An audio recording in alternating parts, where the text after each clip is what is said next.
네. 주로 저는 성경 이야기를 제 채널에서 하고 있는데, 뭐 신학적인 깊이는 없지만 그 평신도 관점에서 약간 B급 감성으로, 그래서 채널 이름도 B급 감성 바이블이라고, 그때 성경 이야기를 많이 하고 있어요. 그리고 평소에 얼굴이 나올 일도 없는데 오늘은 성경 이야기 말고 B급 신학 이야기를 좀 하고 싶습니다. 이런 마음속의 이야기는 얼굴을 보면서 하는 게 좋으니까. 그래서 B급 신앙 이야기. 이야기가 B급일 수도 있고 제 신앙이 B급일 수도 있고 둘 다일 수도 있고, 금식기도 이야기를 좀 하고 싶은데, 제가 예전에 저희 직장에 같이 일했던 동기 오빠가 회사를 그만두고, 오래전에 그만두고 지금은 사업을 하고 있는데, 얼마 전에 오랜만에 만나서 물어봤어요. 예전 직장은 전 직원이 다 이제 교회를 열심히 다니는 그런 회사거든요. 오랜만에 퇴사한 동기 오빠를 만나서, 오빠 교회는 다녀? 물어봤더니, 당연하지, 무슨 말이야. 안 나가면 너무 찝찝해서 나간다는 거예요. 그래서, 그러면 오빠 11조는 해? 물어봤더니, 당연하지.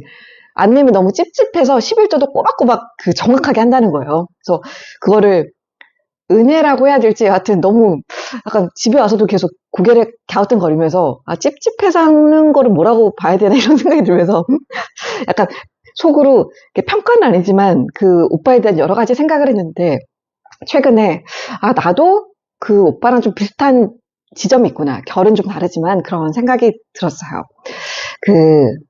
보면 우리가 뭐 하나님의 음성, 하나님이 뭐 이런 음성을 들려주셨다, 이런 음성이 있었다, 뭐 이런 화법을 저희 교회 안에서 기독교인들이 많이 쓰잖아요. 근데 저는 약간 하나님이 이런 음성을 주셨어요, 이런 화법을 별로 안 좋아해요.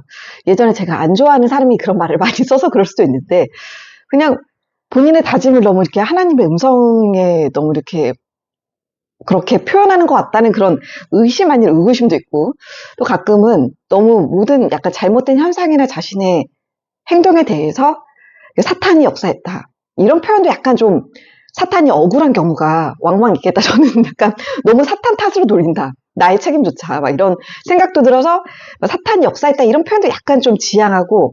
예전에 제가 어렸을 때, 저는 중학생이고 저희 언니는 한 고등학교 1학년쯤 됐을 때, 그 당시에 내적 치유라고 해서 그런 게 한참 이렇게 바람이 불었어요. 그래서 지금 막 캠프 가듯이 내적 치유센터 가서 막 이렇게 자면서 내적 치유를 받고 막 그런 걸 했는데, 거기를 다녀와서 저희 언니가 자꾸 이렇게 어디 가면 막 ESP 이렇게 피 뿌린다고 입으로 막 이렇게 선포하면, 저는 그것도 약간의 이제 거부감이 있었는데, 이거는 뭐 개인 차라고 해야 되나요?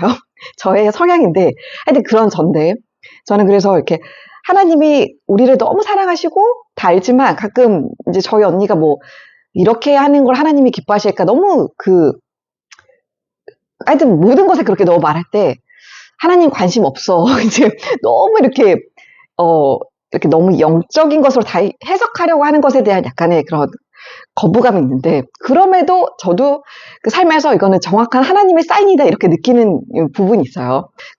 하나님이 전혀 사인을 주신 게 아니라 저 혼자 이제 느끼는 걸 수도 있는데, 저는 교통사고, 제가 운전하면서 사고를 냈을 때, 그럴 때 탁 사고가 난 순간, 정말 그 순간 마음이 굉장히 가난해지면서 겸손해지면서 하나님의 사인으로 이 사고를 해석할 때가 굉장히 많이 있거든요. 근데 사고도 굉장히 많이 났었고, 근데 한참 사고를 안 내다가 최근에 교회 새벽 기도를 3일 연속 나가고, 굉장히 그래도 이제 뭐 그렇게 열심히 기도를 더 해야겠다 생각했는데, 3일 금식 기도 다녀온 날, 그날 오전에 하여튼 교회 가는 길에, 그것도 딸이 태국으로 단기 선교를 간대서 뭐 모임에 하여튼 데려다 준다고 막 운전하면서 가다가, 정말 제 인생의 가장 바보 같은 사고를 냈어요. 하여튼 그냥 멀쩡하게 서 있는 전봇대를 받았는데, 받는 사고에 많이 내봤죠. 근데 이건 정말 어떻게 그렇게 낼 수 있냐 싶을 정도로, 문짝 2개가 열리지도 않고 닫히지도 않을 뿐더러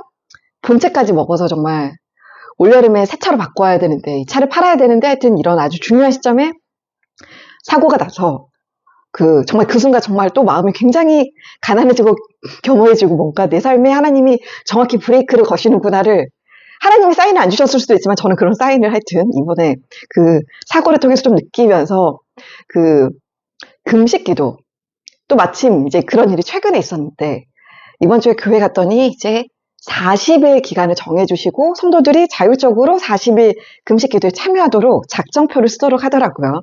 그래서 사실 말은 40일이지만 뭐 온종일 3일을 해도 좋고 뭐 격일로 해도 되고 격주로 해도 되고 한 끼만 해도 되고 이렇게 자율적이에요. 그래서 저는 이제 40일 동안 저녁 금식을 쭉 하겠다. 40일. 근데 사실 매일매일 두 끼를 먹기 때문에 이거를 저녁 금식을 40일 금식 기도라고 하기도 조금 부끄럽긴 하지만 여하튼 그걸 하겠다고 이제 신청서를 냈는데, 그 내면서도 약간 어떤 불안한 마음이 있냐면, 이 40일 기도가 끝나고 나서 하나님이 내게 또 뭔가 음성을 들려주시면 어떡하지?